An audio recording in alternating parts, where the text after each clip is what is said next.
Station Ghanpur నియోజకవర్గంలో మల్కాపూర్ అనే గ్రామంలో మాట్లాడడం జరిగింది. అసలు కడియం శ్రీహరి మాట్లాడే మాటలు,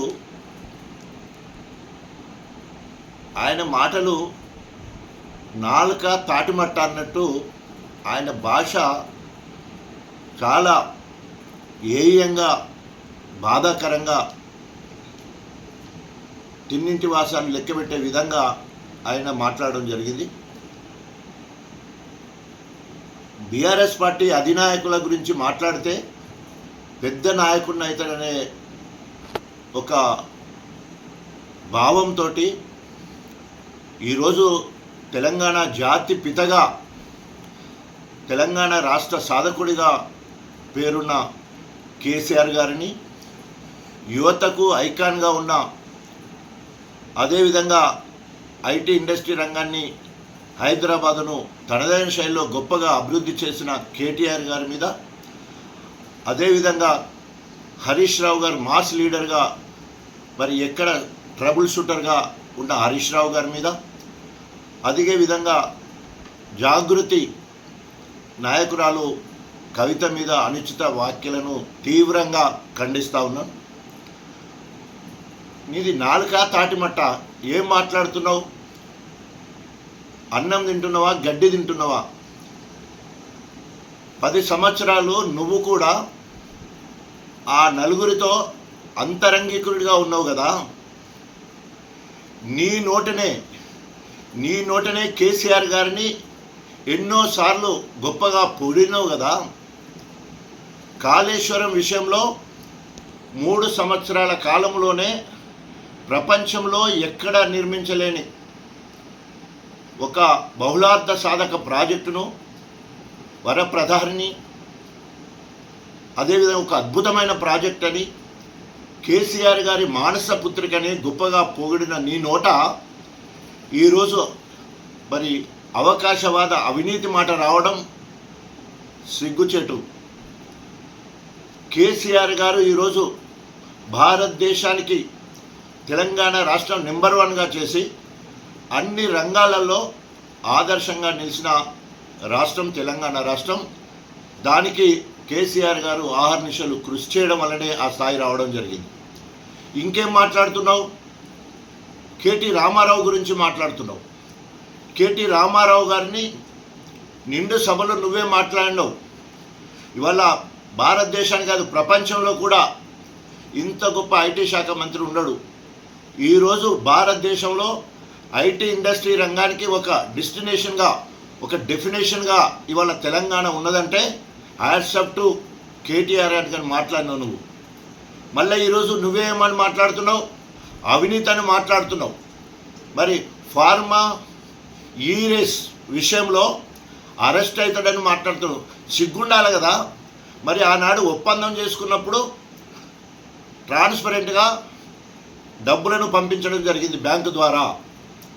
ఆనాడు ఒకవేళ ఒప్పందము క్యాబినెట్ నిర్ణయంకు అనుగుణంగా జరగలేదంటే మరి రద్దు చేసినప్పుడు రేవంత్ రెడ్డి కూడా క్యాబినెట్ నిర్ణయం తీసుకోకుండా రద్దు చేయడం జరిగింది. అలాంటప్పుడు రేవంత్ రెడ్డి మీద కూడా కేసు పెట్టాల్సిన అవసరం ఉంది. ఇప్పటికే రేవంత్ రెడ్డి గారిని పైన సుప్రీంకోర్టు ఓటుకు నోటు విషయంలో మొట్టికాయలేయడం జరిగింది. హైకోర్టు అనేక సార్లు ఆయన నిర్ణయాలకు హైకోర్టు కూడా మొట్టికాయలేయడం జరిగింది. సో ఈ రకంగా కక్ష సాధింపు చర్యలు, కుట్రలు, కుతంత్రాలు చేస్తున్న రేవంత్ రెడ్డికి ఆయన సానుభూతి పొందడానికి కనుక మరి ఇష్టం వచ్చినట్టు మాట్లాడుతున్నాం. ఇకమైనా మాట్లాడితే ఇంకితం ఉండాలి కదా. హరీష్ రావు గారు ఈరోజు గొప్పగా ఒక ట్రబుల్ షూటర్గా మొదటి నుండి కూడా కేసీఆర్ కుటుంబానికి నమ్మిన బండగా ఉండడం కాకుండా ఈరోజు 4 స్తంభాలు టీఆర్ఎస్ పార్టీ, బీఆర్ఎస్ పార్టీ ఏదైనా కూడా 4 స్తంభాలు కేసీఆర్, కేటీఆర్, హరీష్ రావు, కల్వకుంట్ల కవిత, ఈ నలుగురు 4 స్తంభాలై ఈరోజు పార్టీని అన్ని రంగాల్లో ముందుకు తీసుకుపోవడానికి, 60 లక్షల మంది సభ్యత్వము చేయడానికి, తర్వాత ప్రభుత్వంగా ఏర్పడ్డ 10 సంవత్సరాలు ప్రజారంజక పాలన అందించడానికి అనేక రకాలుగా కృషి చేసి ఒకరిని మించిన ఒకరు మరి బాధ్యతలు తీసుకొని మరి ముందుకు పోతున్న ఈ తరుణంలో ఆ నలుగురు గురించి మాట్లాడడం సిగ్గుచేటు.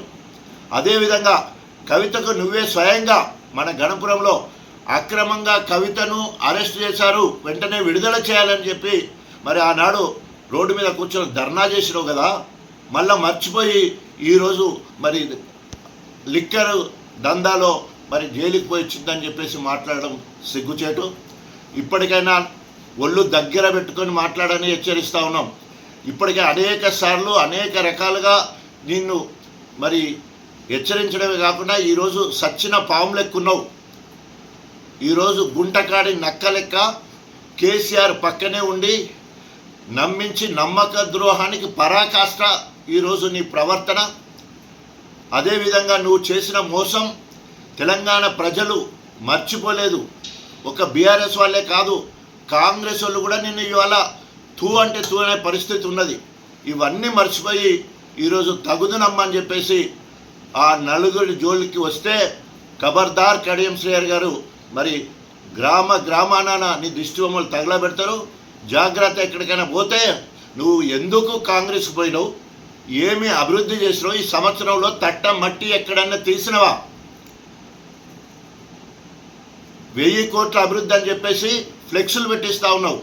1000 పైసలు కూడా తీసుకురాలే, ఒక్క జీవో కూడా ఇప్పటివరకు తీసుకురాలే. సమగ్ర అభివృద్ధి అని చెప్పేసి పేర్లు పెట్టేసి ఎక్కడ కూడా ఇప్పటివరకు ఒక పని మంజూరు చేసిన పరిస్థితి గణపురంలో లేదు. అదంటే వదిలిపెట్టేసి ఈరోజు దళిత ద్రోహివి నువ్వు, దళితుల పాలిటి రాబంధువు నువ్వు. ఆనాడు 10 సంవత్సరాలు టీడీపీలో ఉన్నప్పుడు రాష్ట్రంలో కానీ అవిభక్త వరంగల్ జిల్లాలో కానీ నియోజకవర్గంలో కానీ ఒక్క దళితుని ఎదుగుదలకు నువ్వు సహకరించలేదు. ఇటు మాలలు ఇటు మాదిగలు ఉపకులాలు మొత్తంలో కూడా ఏ ఒక్కరి అవిభక్త వరంగల్ జిల్లాలో కానీ నియోజకవర్గంలో కానీ ఒక్క దళితుని ఎదుగుదలకు నువ్వు సహకరించలేదు. ఇటు మాలలు ఇటు మాదిగలు ఉపకులాలు మొత్తంలో కూడా ఏ ఒక్కరికి కూడా నువ్వు మేలు చేయలేదు. మొత్తము దళితులకు ద్రోహం చేసిన వాడివి నువ్వు. దళితులకు ఎక్కడ కూడా పార్టీ పదవులు కానీ నామినేటెడ్ పదవులు కానీ కాంట్రాక్టులు కానీ ఇచ్చిన సందర్భం లేదు. ఒకవేళ రిజర్వేషన్ పరంగా వస్తే వాళ్ళేమన్నా పదవులు పొందారే తప్ప నీ సహకారంగా ఒక్కరు కూడా బాగుపడలేదు. ఈరోజు దళిత బంధు గురించి మాట్లాడుతున్నావు. సిగ్గు శరమున్న దానికి ఏమన్నా గణపురం నియోజకవర్గంలో దళితుల పాలిట రాక్షసు లెక్క రాబంధు లెక్క దళితులను ఊత కోసపెట్టి అక్రమ కేసులు పెట్టించి దళితులను ఎన్కౌంటర్ చేసిన చరిత్ర నీది, హీనమైన చరిత్ర నీది. నేను ఎమ్మెల్యే అయిన తర్వాత 643 మందికి మరి డైరీ ఫామ్ సంబంధించిన మినీ డైరీకి సంబంధించిన పథకాన్ని వారికి ఇవ్వడం జరిగింది. అటు తర్వాత అనేక మంది నామినేటెడ్ పదవుల్లో పార్టీ పదవుల్లో దళితులందరినీ కూడా సామాజికంగా ఆలోచించి అందరికీ అవకాశం కల్పించడం జరిగింది. అదేవిధంగా 100 మందికి దళిత బంధు ఇప్పించడం జరిగింది. నువ్వు నిన్న పోయినా మల్కాపూర్ ఊరితో ఉన్నదో ఆ ఊరిలో రంజిత్ రెడ్డి అని చెప్తే ఒక దళిత బిడ్డకి ఇవ్వడం జరిగింది. తెలుసుకో అక్కడ ఏ అవినీతి నీ ఎంబడే తిరుగుతున్నారు వాళ్ళందరూ కూడా. ఇప్పుడు నువ్వేమన్నా వాళ్ళను భయపెడతావని చెప్పేసి అక్రమంగా కేసులు ఇరికిస్తావని చెప్పేసి భయపడి వాళ్ళందరూ నీ ఎంబడే తిరుగుతున్నారు కదా. మాట్లాడడానికి సిగ్గుశరం ఉండొద్దు. 1100 మంది దళిత బంధువులకు సెలెక్ట్ చేస్తే వారికి రాకుండా అడ్డుపడ్డ రాక్షసుడివి నువ్వు. దళితులందరూ కూడా ఎదిరి చూస్తూ ఉన్నారు నీ మీద ఎట్లా కక్ష తీర్చుకోవాలని చెప్పేసి. ఇంకొకసారి దళితుల గురించి మాట్లాడే హక్కు నీకు లేదు.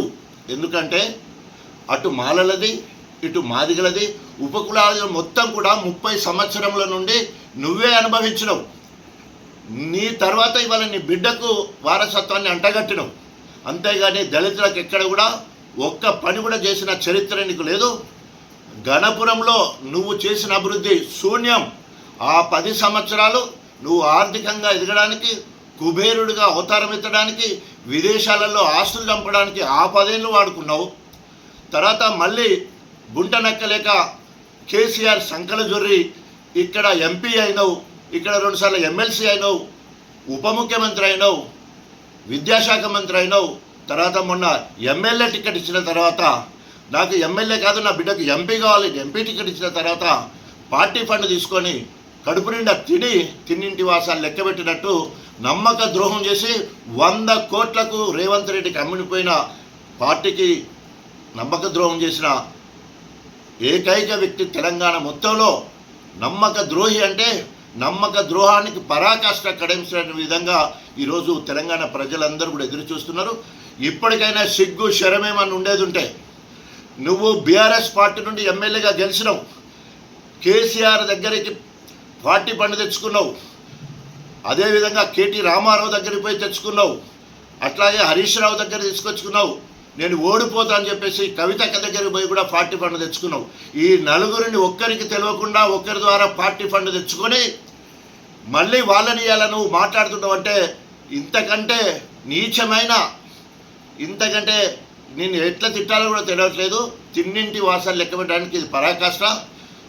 కడియం శ్రీహరి గారు ఇప్పటికైనా నువ్వు ఒకవేళ నైతిక విలువలు, రాజ్యాంగము, ప్రజాస్వామ్య గౌరవం ఉండేది ఉంటే బీఆర్ఎస్ పార్టీ ఇప్పటికీ రాజీనామా చేయలే. బీఆర్ఎస్ పార్టీ సభ్యత్వానికి రాజీనామా చేయి, ఎమ్మెల్యే పదవికి రాజీనామా చేయి.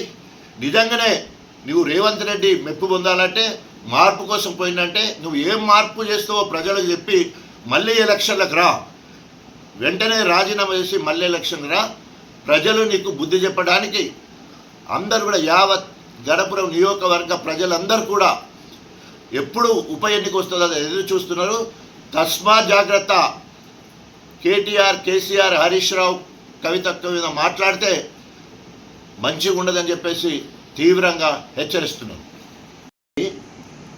నీవు 2014కు ముందు కేసీఆర్ గారి కుటుంబ ఆస్తులు ఎంత, అదేవిధంగా 10 సంవత్సరాల బీఆర్ఎస్ ప్రభుత్వం తర్వాత వారి ఆస్తులు ఎంత అని అడుగుతున్నావు కదా.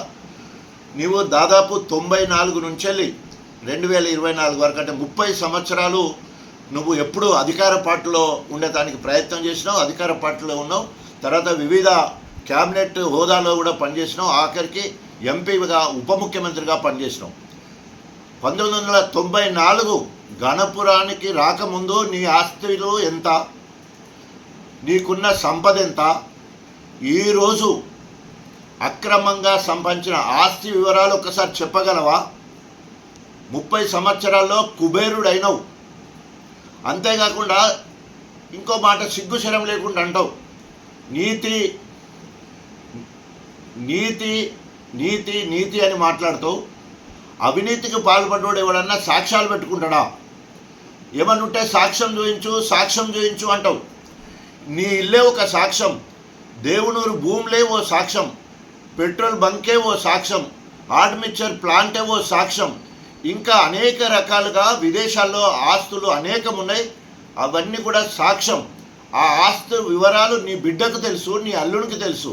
కాబట్టి ఇంకొకసారి నీతి నిజాయితీ అంటూ ఇంకొకసారి మాట్లాడొద్దని చెప్పేసి హెచ్చరిస్తూ, కేసీఆర్ కుటుంబం గురించి ఇంకొకసారి మాట్లాడితే మరి బీఆర్ఎస్ శ్రేణులు నీ సంగతి తేల్స్తారని చెప్పేసి హెచ్చరిస్తున్నారు.